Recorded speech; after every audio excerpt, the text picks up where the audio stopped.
جبنا لكم موناكو تشين تاني عشان بعد ما نزلنا الفيديو اللي فات كل الكمية اللي كانت موجودة خلصت، والمرة دي في حاجات جديدة ما كانتش موجودة قبل كده.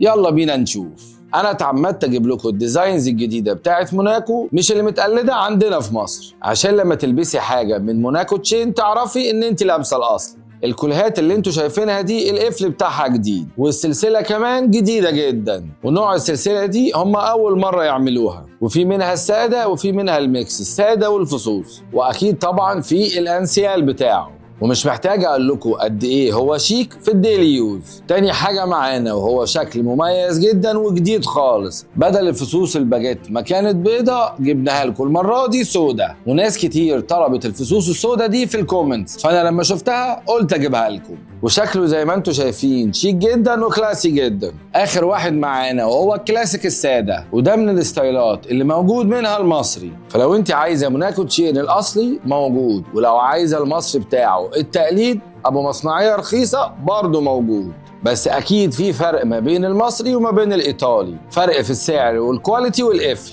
وانت معاكي حرية الاختيار الاصلي او المصري. وبس كده، قولوا لنا انتوا بقى في الكومنتس انهي اكتر شكل من اشكال موناكو تشين عجبكم اكتر. كان معاكم دكتور ياسر الطويل، وده الجواهرجي.